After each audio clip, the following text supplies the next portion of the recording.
My name is Matt Thomas, and thank you for tuning in to the USGS Landslide Hazards Seminar. This meeting is hosted by the Landslide Hazards Program and co-organized with contributions from Stephen Slaughter and Jamie Kostelnik. Although credit for today's speaker is really owed to my wife and geologist at the USGS, Teresa Schwartz, who turned me on to some of Bob's work. For those of you that are new to this meeting, you have the ability to submit questions via the chat window or to use the raise your hand feature in combination with your microphone and video camera. We're going to wait until the end of the presentation to take questions. So in the meantime, please just do your best to make sure your microphone is muted when you aren't intending to speak. Today, we're joined by Bob Beek. Bob retired last month after 26 years with Utah Geological Survey's geologic mapping program, having joined the group in 1996 after 4 years, and he'd like to emphasize for me 5 winters as a mapping geologist with the North Dakota Geological Survey. He's the lead author of dozens of 7.5-minute geologic maps and 3 30 by 60-minute quad maps. And he currently is leading revisions to the Beaver 30 by 60-minute quad on the southern flank of the Marysville volcanic field, which is going to touch on where we are today. He tells me that he's continually amazed at what you can really learn by simply going outdoors and making a geologic map, even of areas that have been previously mapped. So Bob is going to continue to map for the USGS on contract, and mostly on relating the topic he's going to be discussing today. Bob, thank you so much for joining us. I'll go ahead and turn it over to you. All right, thank you, Matt, and thanks for the invitation to speak to this group. And this talk is going to be a little bit different than what you're used to hearing in this seminar series. And I'm not going to pretend that Utah's ancient mega landslides kind of fall into your areas of everyday concern. These slides are really old. They're 25 to 18 million years old. But I am going to try to impress upon you a couple things. And one is that these gigantic landslides actually exist, these terrestrial landslides. And that's something that's only kind of become more widely accepted in the geological community just fairly recently. And then secondly, I want you to think about the fact that I think these things must be more common than we know. And so we'll talk a bit about that in this talk. And hopefully this is going to kind of broaden your horizon, on what is possible in the realm of landslide science. And I think it should really also give you pause. When you're out there conducting landslide inventories in some areas, like in the West where I've worked, if we don't fully understand where landslides have happened in the past, what are we missing going forward? And so kind of food for thought here. And as Matt said, I did just retire from a fantastic career with the Utah Geological Survey. And so I'm not speaking on behalf of the survey anymore. There should be a little asterisk by my name there on this cover slide, but I do actually hope to go back to work on contract part-time with the survey to continue mapping and to continue research on these mega landslides. And as far as these landslides go, I mean, I didn't set out to discover gigantic landslides. I didn't really set out to discover anything. It was just, I was early on in a 4-year effort to map about 1,600 square miles on the heart of Utah's high plateau country in southwestern Utah. And with these mega slides, I can't say that I had a single kind of eureka moment where every confusing outcrop that I'd been looking at suddenly became clear. But I had a lot of what I like to call that's weird moments, where, I come across something just so unusual and so unexpected that it forces you to abandon one idea and work to craft another hypothesis in your mapping. And so that's kind of how we discovered these landslides. It was through basic geologic mapping that was supported by the Utah Geological Survey and by the US Geological Survey's National Geological Cooperative Mapping Program. So basic mapping by myself and with my colleagues, David Hacker and Pete Rowley. So I've got 2 goals today. One will introduce Utah's 3 gigantic gravity slides, show you some of the examples of the deformation that we see, and tell you how we define their extent and their age, and talk a little bit about what we think is going on as far as why these things happened in the first place. And then secondly, and very briefly, just summarize some new research that is being funded by the National Science Foundation on these slides that is a direct outgrowth of a GSA-sponsored field forum that we convened just a few years ago. So let's jump right into it. This, of course, geologic map of Utah, and the area we're talking about is this area in pink down in southwestern Utah. And Matt, tell me again if you can see my cursor. Yep, I can see it just fine. Okay, great. So this is the Marysville volcanic field. And today, this consists of the deeply eroded remains of stratovolcanoes and other volcanic vents and 3 large calderas that experienced its peak activity from about 13 to 14 million years ago. 30 to 14 million years ago is when it had its peak activity. And that volcanic field developed at the east end of what people have called the Great Basin Altiplano. This is pre-basin range time. And the thought is that this high elevation plateau covered essentially all of Nevada, western Utah. It was studded with volcanic mountains and calderas. And some of those calderas on the Utah-Nevada border erupted ash flow tuffs that made it all the way to the Marysville volcanic field itself. And so those ash flow tuffs that were actually erupted from the field, from the Marysville volcanic field, are interlayered within this really monotonous looking andesitic pile of volcanic rocks. And so those ash flow tuffs are super important because they're easily recognizable rock units that were basically deposited instantaneously. And so they preserve a record of the landscape and the structures that existed at the time they were deposited, right? So they allow us not only to reconstruct this kind of modern episode of basin range extension, but this earlier episode of southward gravitational collapse of this Marysville volcanic field. The other important thing I want to note is this volcanic field, at least the southern part of it, is built on a really weak foundation of fine-grained volcaniclastic clay-rich rocks that we call the Bryan Head Formation. So we'll see some pictures of this, but that volcanic field's built on a weak foundation from the get-go. And that's pretty important, as you can imagine, to our story. This area, of course, now is part of this structural and stratigraphic transition zone between the highly extended basin and range and the heart of the Colorado Plateau. So what are these megaslides? Well, I want you to think of them as these 1 to 2 kilometer thick southward tapering wedges of these andesitic volcanic rocks and these interbedded ash flow tuffs that we interpret to have failed catastrophically 3 separate times. This yellow arrow is denoting what we call the Sevier gravity slide that we discovered in 2016. In green is this Markagunt gravity slide that we discovered in 2013. And just a few years ago, we discovered the Black Mountain gravity slide.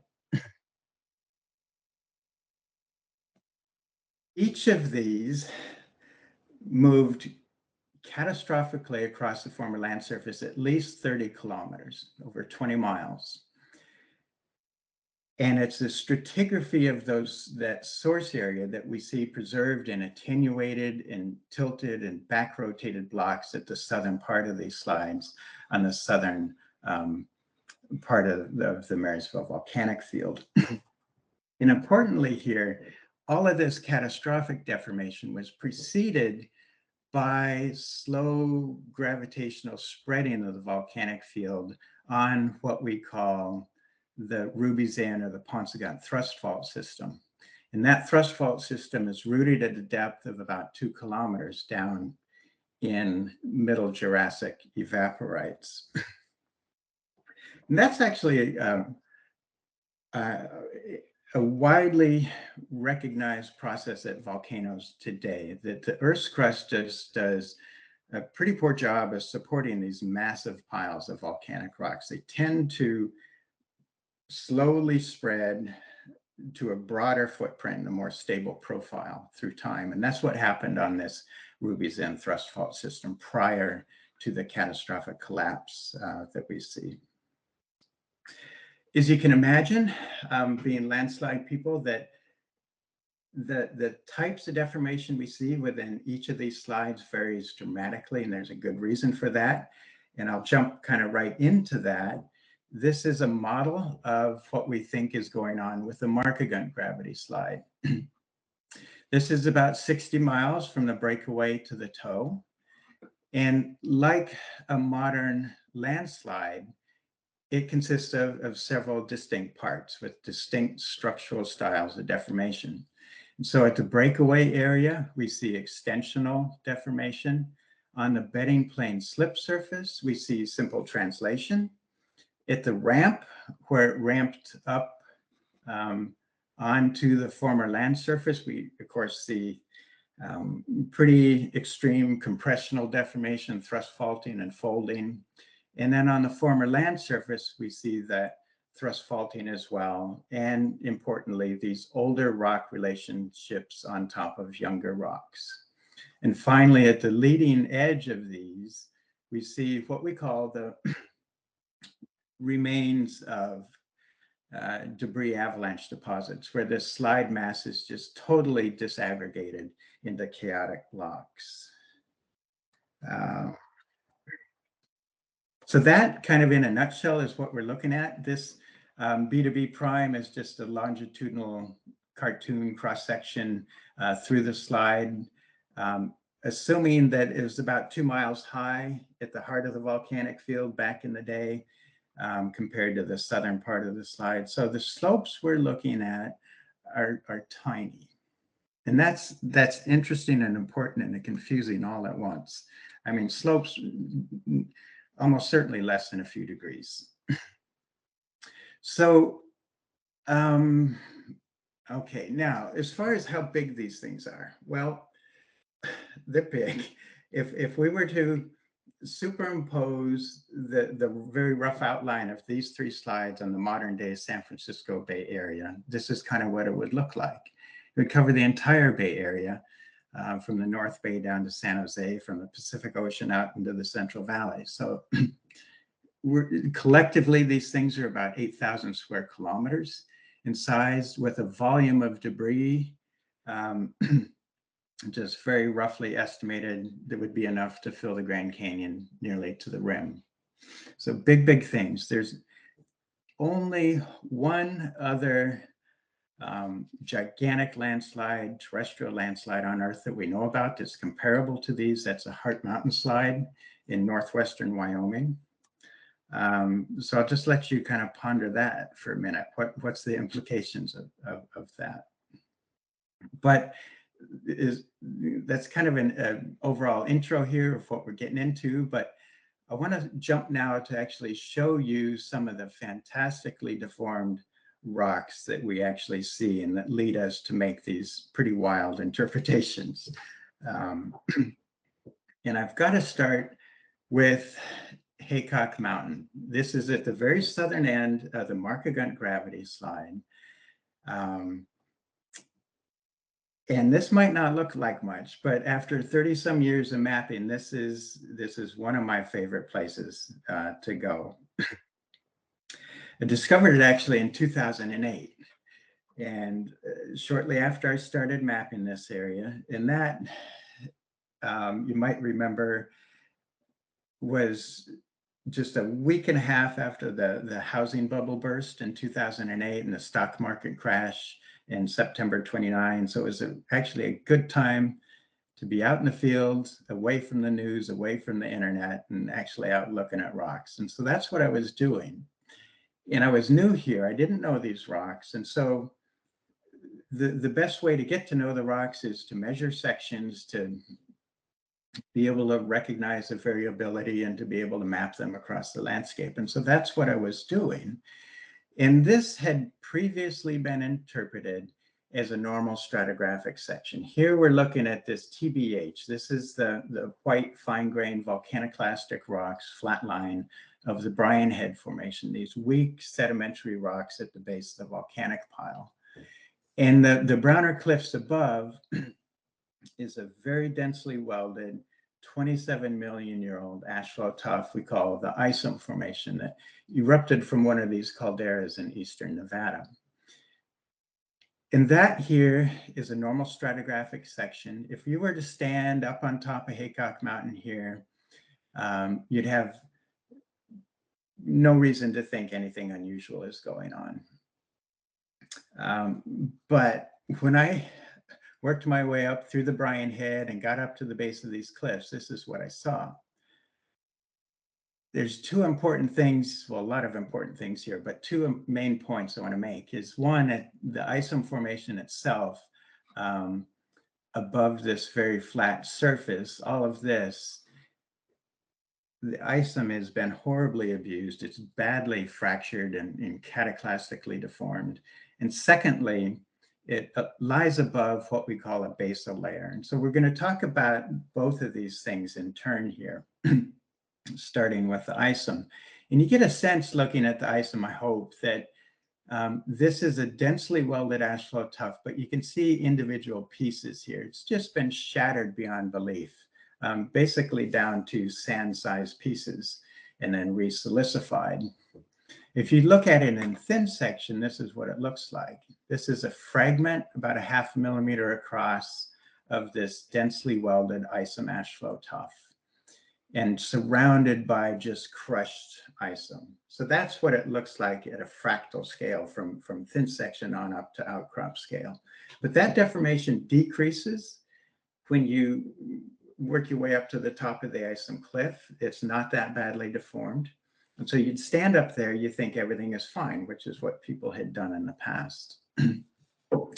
The second interesting thing about this exposure is that the base of the Isom, there's no vitrophyre like we like to see on these ash flow tuffs. There should be a nice black vitrophyre. Instead, what we see is this super flat, sharp surface that is grooved. Here it is again. That's grooved and striated and fractured so that we can tell that those upper plate rocks came from the north and moved towards the south.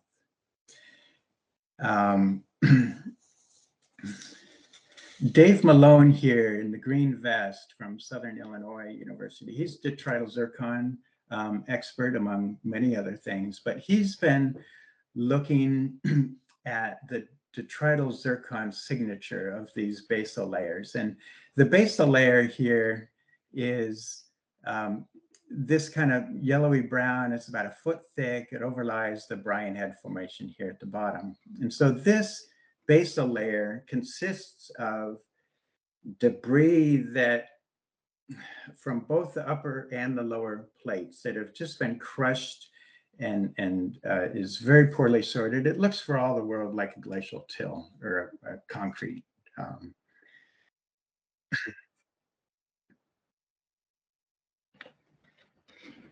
What's important about the basal layers is that it's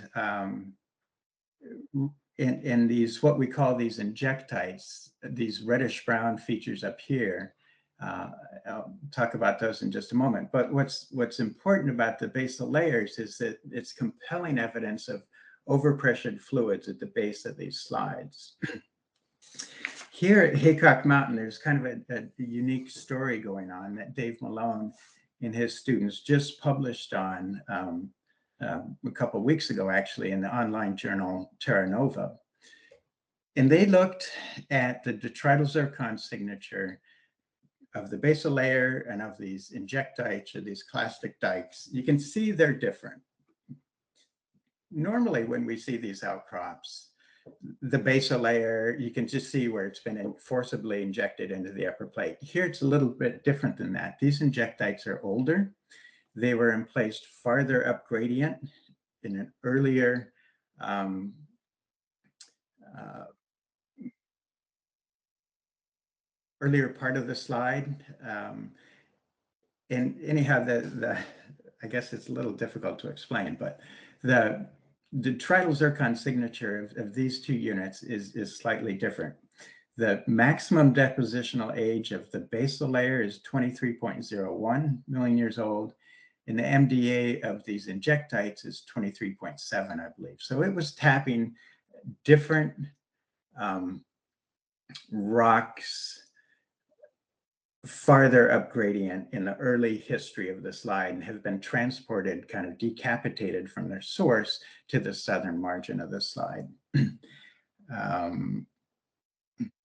What this is showing us is that these basal layers are constantly being deposited and renewed during the transport of the upper plates. And that's something that was a little counterintuitive to us, I think. Me especially, I thought these basal layers being so poorly sorted and so thoroughly mixed would all be the same everywhere, but they're not. They're different, and they tell the story of what the slide rode across as it came to a stop.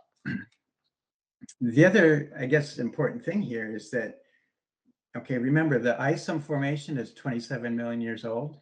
This is 23 million years old, and the Bryan head is older yet. It's 34 here. So we've got this older and younger relationship that we see everywhere south of the ramp fault, where these masses moved up onto the former land surface. In some places here at Haycock Mountain, not at this exposure, but elsewhere, we see deep channels that are eroded down into the Bryan head, pre-slide channels that contain rounded cobbles and boulders of undeformed Isom formation. So there again, we have these really important older on younger relationships. And wherever we see the base of these gravity slides well exposed, we find these basal layers and injectites and evidence for this older on younger relationship. This is what we call David Hacker's discovery site of pseudo-tachylite. And this is where things really kind of broke open in a big way. And David discovered this in 2013. That the fall that I invited him to come out to look at Haycock Mountain and to help us make sense of what we were seeing. Well, he finally was able to come out, and he didn't know these rocks like the same way 5 years ago I didn't know Haycock Mountain rocks. So he was out there driving around looking at things, trying to get to know the landscape. And what he discovered here, this is near the ramp fault on the Markagunt gravity slide. And this is a normal stratigraphic section. We're looking at these darker brown volcanic mudflow deposits sitting on top of these lighter brown, fine-grained Aeolian volcanoclastic deposits. That's a normal section. It's often has a sharp depositional contact like that, not a lot of deep scouring. But David didn't know that. I knew that, actually. I'd mapped a lot of this stuff, and I saw this outcrop from 100 yards away. I mapped it and moved on. But David didn't know these rocks. He walked up to it, and he didn't see a normal contact. This is what he saw. This is that surface here cutting diagonally up through the slide. It's a shear that is lined with obsidian-like glass, and that glass is injected as dikes into lower plate rocks. It's absolutely stunning stuff. If you look down on the surface of that slip surface, this is what you see: vesicles and flow features and fractures that are suggestive of movement to the north to south.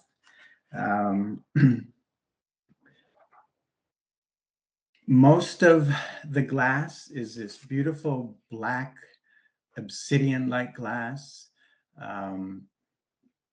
Let's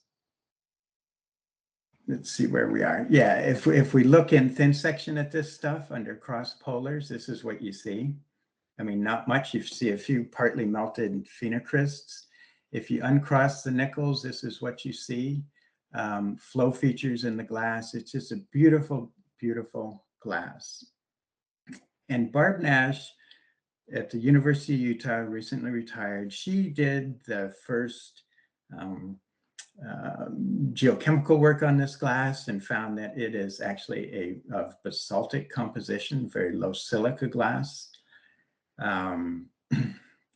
Eric Farah at Louisiana State University had a student, and they looked at the magnetic signature of this glass.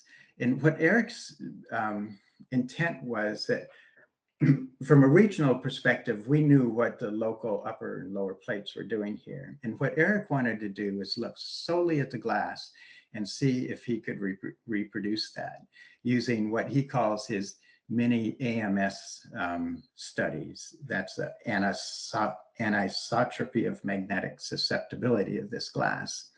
And so that actually worked. And what that would allow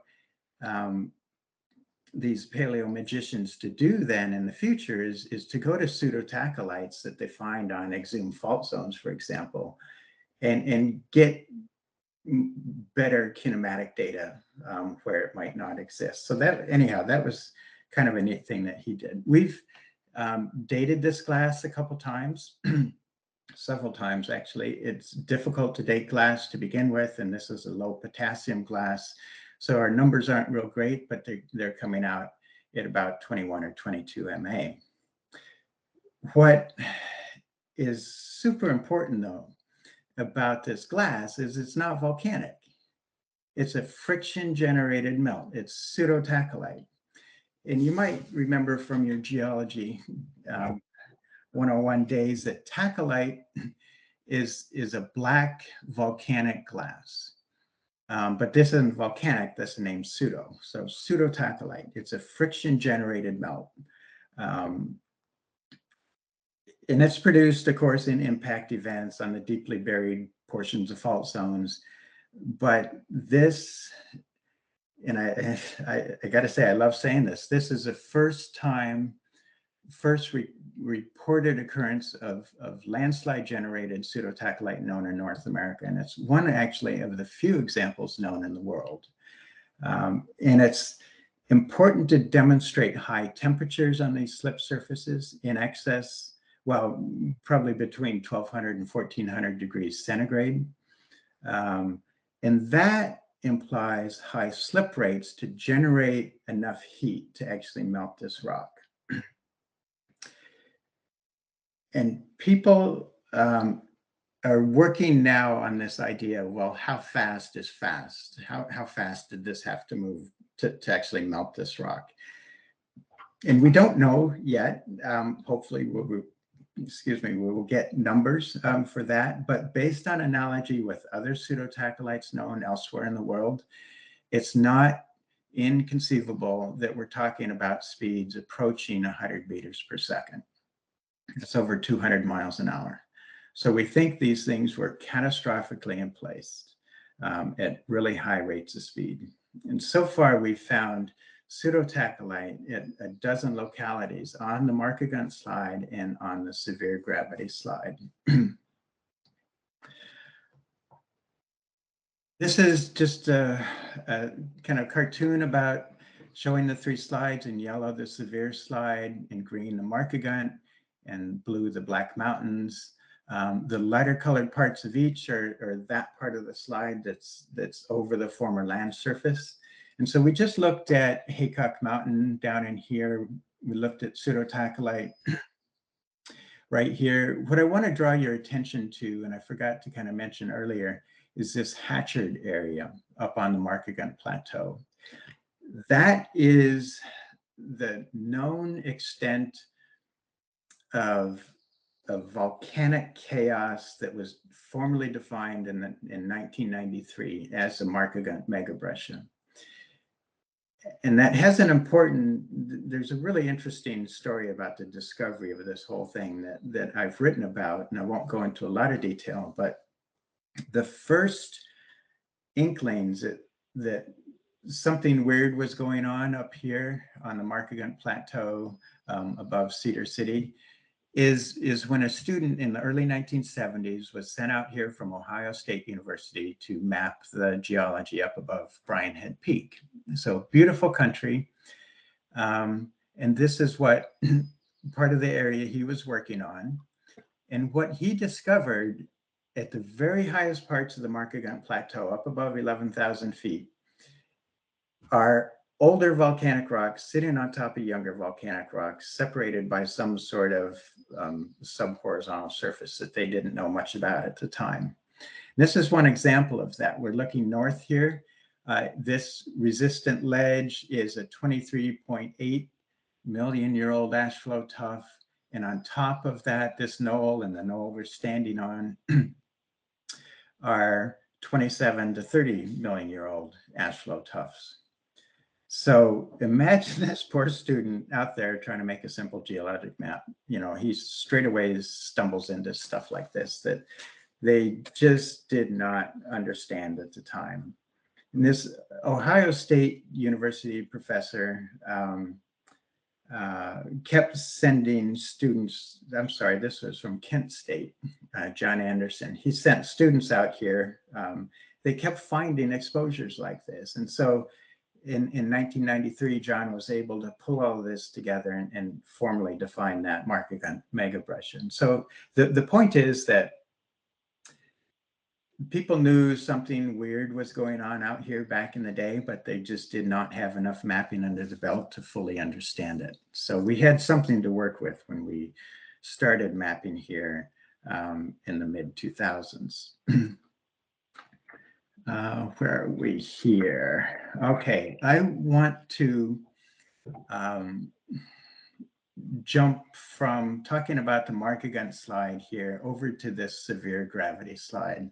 So I was starting as a new mapping project to map about 800 square miles up on the northern Sevier Plateau and areas even farther to the east off this illustration over towards Capitol Reef National Park.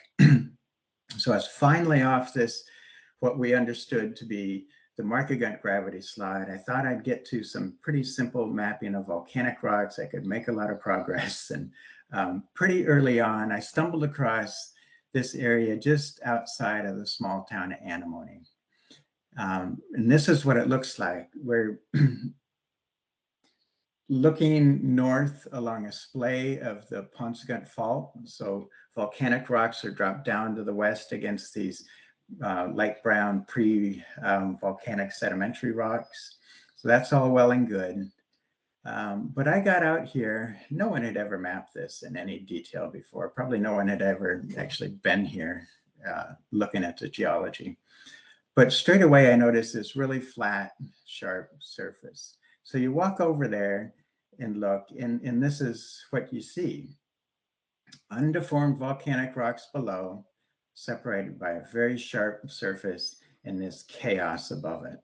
You walk over to that surface and you find that it is grooved and striated and fractured, so that you can show again that the upper plate came from the north to the south. There's beautiful basal layers and injectites. Here's one injectite, these darker brown resistant fins that actually cut all the way up through this deposit, or 150 feet or so. And this, you know, this was a beautiful day. I was out there all alone, just mapping, minding my own business, and a big smile came across my face because I recognized an old friend. And admittedly, I really didn't want to see this old friend at the time. I had a lot of ground to cover, and this is really complicated stuff. But I got back to the motel that night, and I called Pete Rowley. And Pete did his dissertation on the volcanic rocks of the Sevier Plateau, this area, back in 1968 is when he completed that.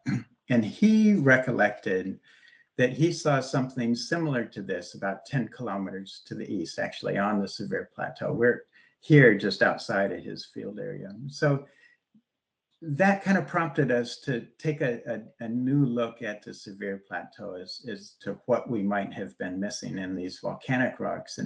And pretty early on, we went to the very south end of the Sevier Plateau. Here we're looking north at the tip of the plateau. You can see this from Bryce Canyon National Park on the skyline. As you look north from Bryce Point, you see these kind of brown and gray hills that don't look too exciting, except this is super exciting stuff. Here again is our friend the Brian Head Formation in this light gray, and these darker brown cliffs above are the Mount Dutton Formation, these volcanic mudflow breccias and lahar deposits. And that's a normal section here. Didn't think anything's unusual, except that when we went back to look harder at this lower cliff, you know, it's 100+ feet tall. Big blocks of that have rolled down the hillside. You can walk up to those like we did in this GSA-sponsored Thompson Field Forum to look at it. And this stuff is so interesting. It contains, it's basically a basal layer that's 100+ feet thick, and it contains elongated, severely deformed blocks of these ash flow tuffs. And if you look closely at those, this is one of them, there you find these delicate little tails on them. Here's a quarter for scale. But this is one of these ash flow tuffs, probably what we call the Three Creeks ash flow tuff, a local tuff out of the volcanic field here. But it has been ultra cataclastically deformed, almost beyond recognition, and stretched out into these bizarre elongated shapes.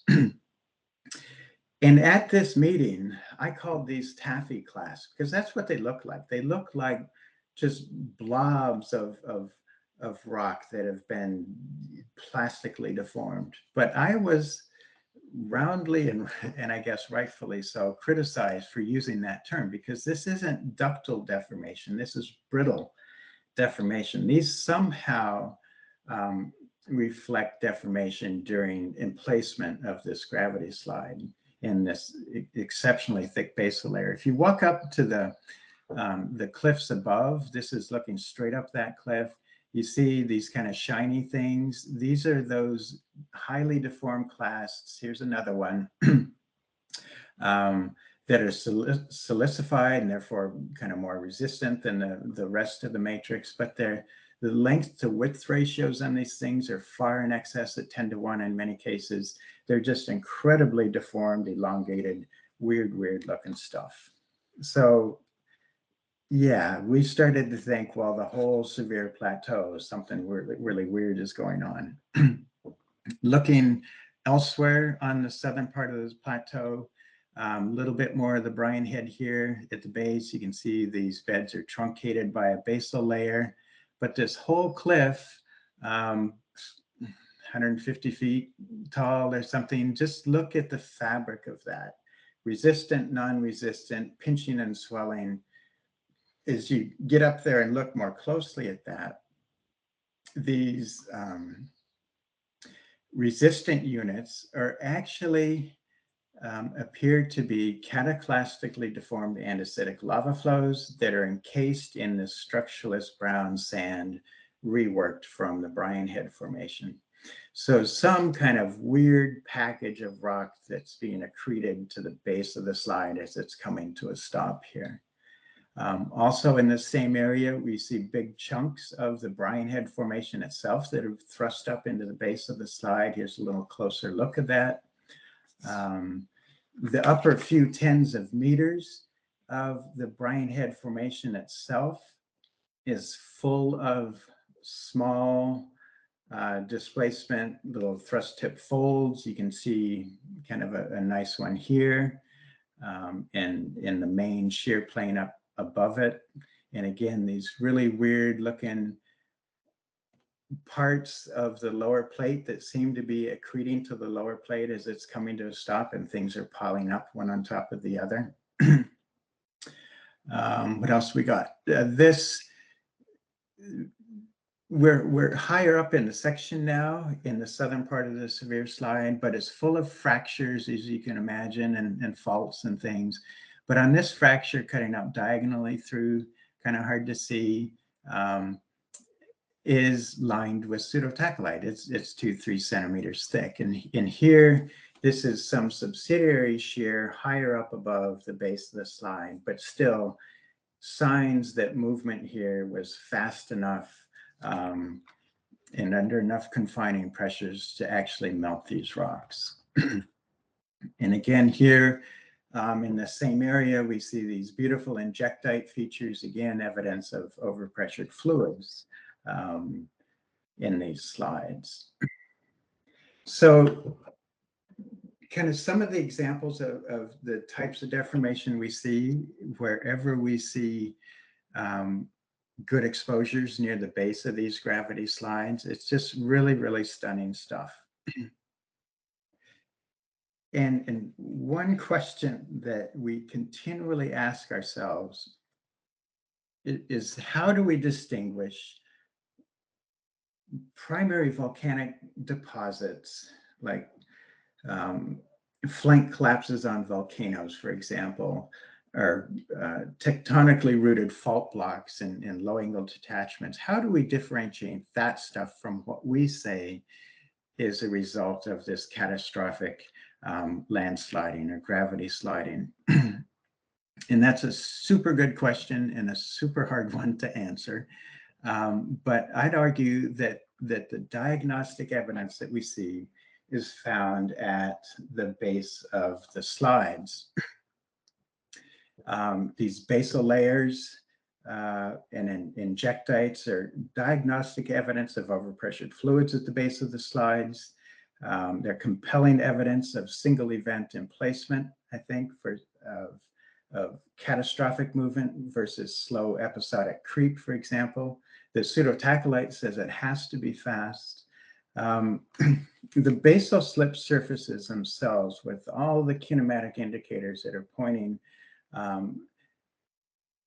from movement from the heart of the volcanic field in the north to the south, are important. And it's important that that is actually at right angles to an older episode of severe age orogenic deformation. So the rocks we're looking at didn't even exist at the time of that severe orogeny. There's no chance that what we could be looking at is in any way related to that severe orogenic event. But these slides are also cut longitudinally by basin range normal faults. And that for us has been really key because it exposes the base of the slides from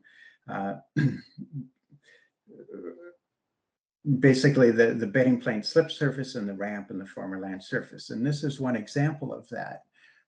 This is looking west at the ramp of the Markagunt gravity slide. This resistant ledge, 400 feet thick here, is the Isom Formation, this densely welded 27 million year old ash flow tuff. But it is overlain by these older volcanic rocks, these 27 to 30 million year old volcanic rocks up on top of that. So this ramp fault, it's not a rooted, tectonically rooted structure that could be associated with a low angle detachment fault, for example. And so maybe this is one of our really key pieces of evidence that this isn't some slow, truly tectonic thing that we're looking at, but it's a landslide. It just happens to be super, super big.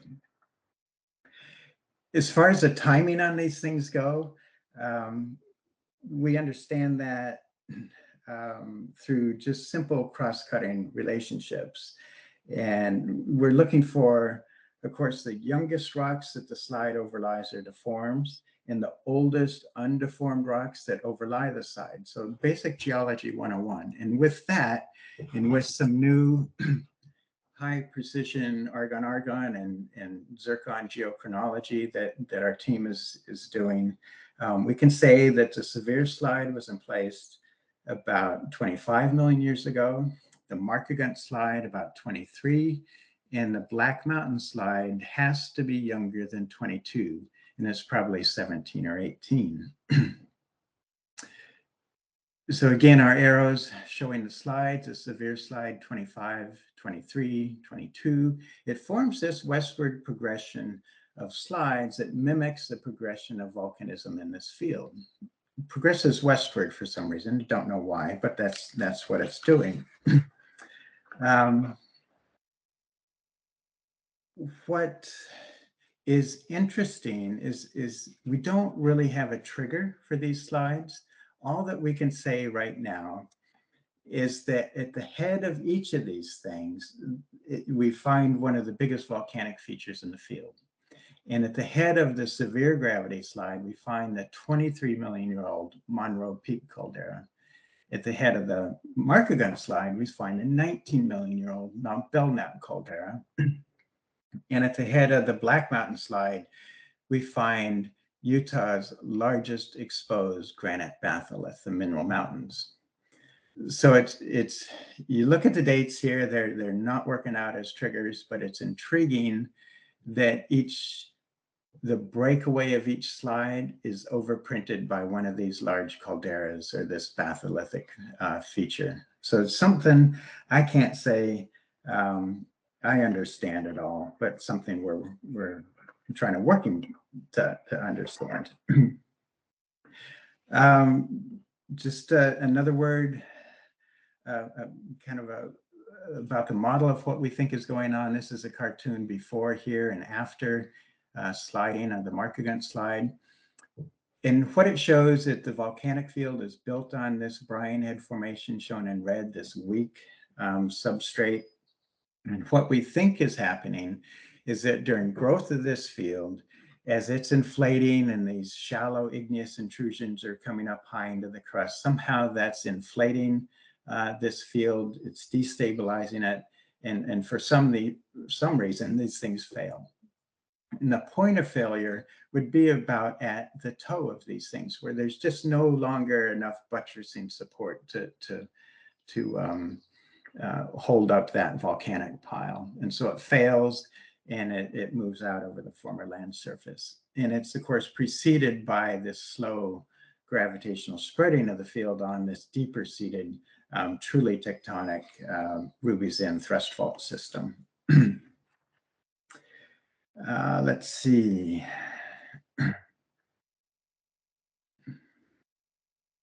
So one thing I want to mention is just some of the research that is being done now by especially Ohio State University. Ashley Griffith and his students are looking at whether the pressurization of these basal zone fluids by thermal expansion during sliding played a key role in reducing the friction at the base of the slides. And it's an idea that makes a lot of intuitive sense to me. In what they're thinking is that at the base of these slides, there's some of these impermeable ash flow tufts that serve to trap fluids at the base of the slide.